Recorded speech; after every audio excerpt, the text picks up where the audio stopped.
OTP. I like Dan Stelle is like one of my OTPs. Like, okay, I ship the either Trailblazer with Dan Heng. Honestly, that's my number one Star Rail OTP. I'm like 50-50 with both, you know? Honestly, that is so fair. I can go either way. Like, I like Stelle just a little bit better, but like I can definitely ship it either way. So, not gonna lie, like legitimately I keep seeing art of Ch1 and Dan Heng, and I'm like, am I starting to ship this? Wait. Oh no.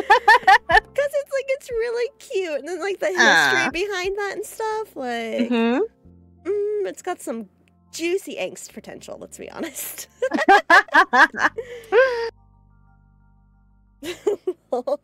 Hi, Colin. Hello. Are we gonna get? Oh, by the way, we're trying to get Salix to 20 subs today. Just cause. For reasons. For reasons. Yeah, for reasons. But if we get 5, we'll get another chapter. If we get 20, we might get more. She might strip for us. Just kidding. She'll take off her hat. That's as much stripping as she'll do. I mean, look, yeah, you get it to 20, and maybe we'll get a sneak peek of something else. What? Even I'm... Whoa! Hear that, guys? Hear that? We're writing Ayo. Not just writing. You might get more Salix.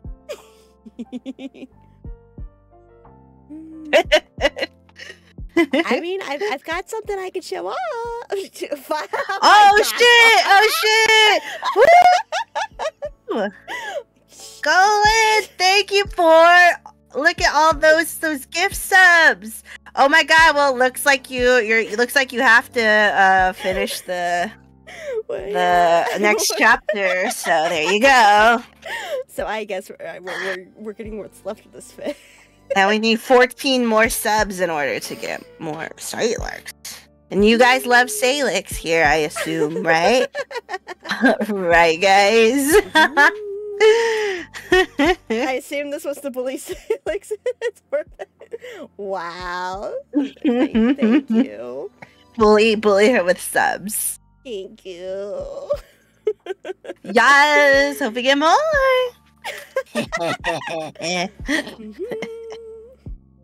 But anyways, shall we start? What is your title of? Do you even have a title? No. The fic is literally just named something Dan Heng and stuff. I love it. It's fabulous. It's wonderful. Look, it will get a proper name, and I'll post it on AO3, and everyone can go find it. Because that one will be on the Salix AO3 and not on the personal AO3. Woohoo! Hi, Finari. Yeah, I legitimately turned around and I made an AO3 just for. You know what? I write for this stuff. Dang, I only have like one. I've renamed it a bunch of times. I renamed it again, but you know, it's okay. I haven't uploaded anything. Hello, welcome. Yeah, Chaos sounds about right. The Chaos, yes.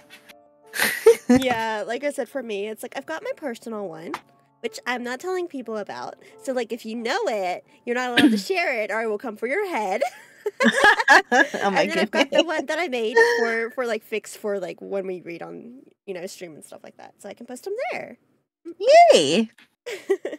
You can never rename too many times, am I right? I mean, yeah. No, it's like you could do it literally once a week. That's what the rules on AO3 are. Yeah, mean.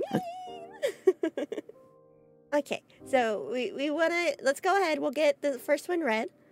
Mm-hmm. And then we can hype Ume up because Ume's got a special event coming up.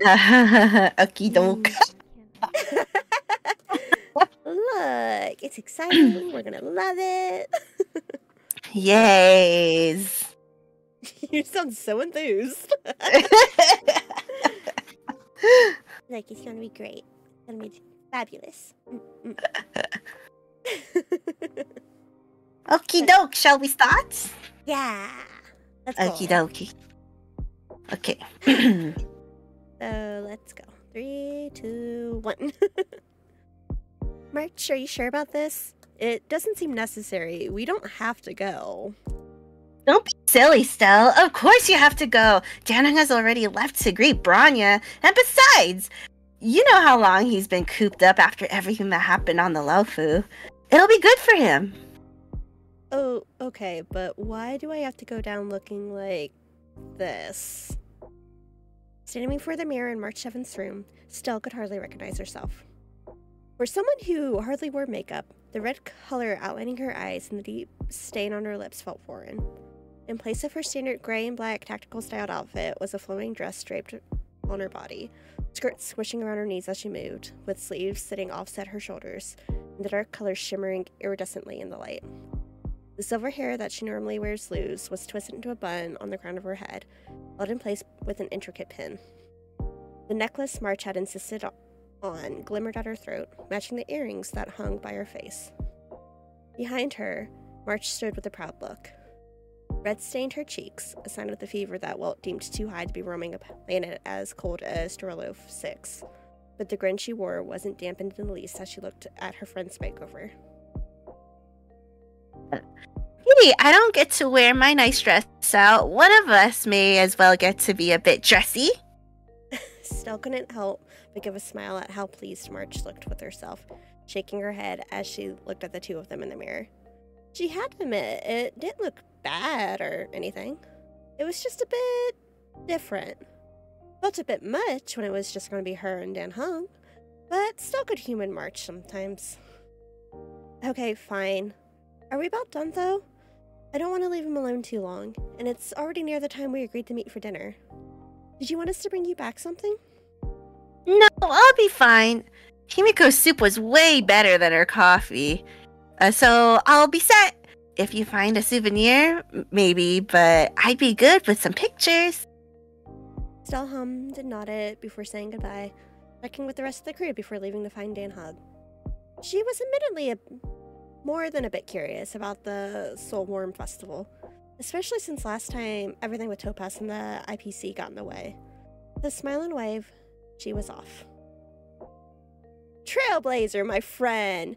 It's been far too long. I do hope you're well. Love it. Love it. Of all the people to run into upon entering Belobog, Sampo was low on the list of who Stelle had been expecting. She was heading to check in with Bronya before heading below to find Dan Heng in Rivet Town, and Sampo could rarely be found above unless he was mid-scheme. While he helped them out plenty in the past, currently she did not particularly wish to be held up by the blue-haired menace. He insisted on walking with her, though, so begrudgingly she agreed, and before she realized, Stelle was caught up in a discussion about the museum, the sorts of stunts Sampo was trying to pull in order to bring in more people, according to his words. Though it sounded as if he had managed to strike a commission deal and was looking for some fast cash. Without meaning to, Stelle lost track of time as she argued with a man she couldn't decide was a friend or not, as the sun slowly sank lower in the sky. She let out a slight shiver as the temperature dropped with the light, which Sampo noticed immediately.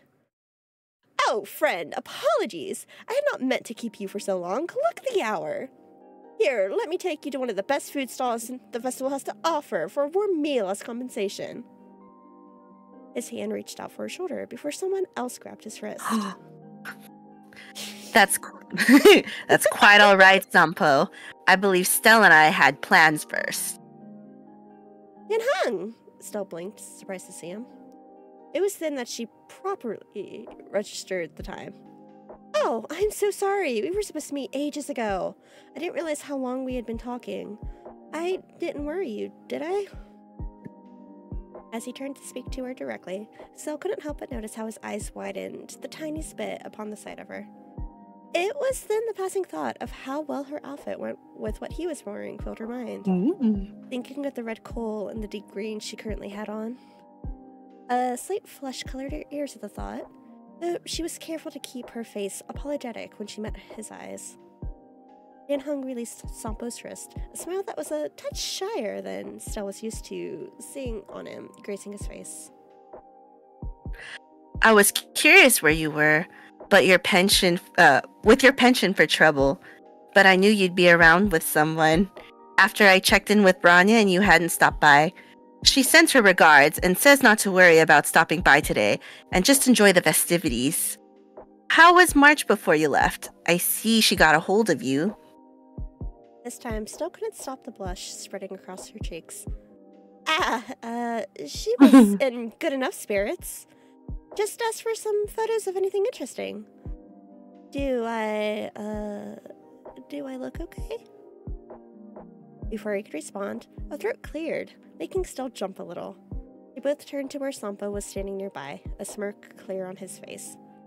Oh, don't mind me, you lovely folk, you. I'll just be on my way then. Hope you enjoy Solwarm. I'll catch you some other time. With that, he turned and walked off, leaving Dan Heng and Stelle standing in the dimming light of the sunset in the warm glow with the few stalls that were above ground. That's all we've got right now. Well, you know what? We are guaranteed a chapter 2. So thank you. Thank you for giving Salix gift subs, and she needs more. So yeah, she needs more.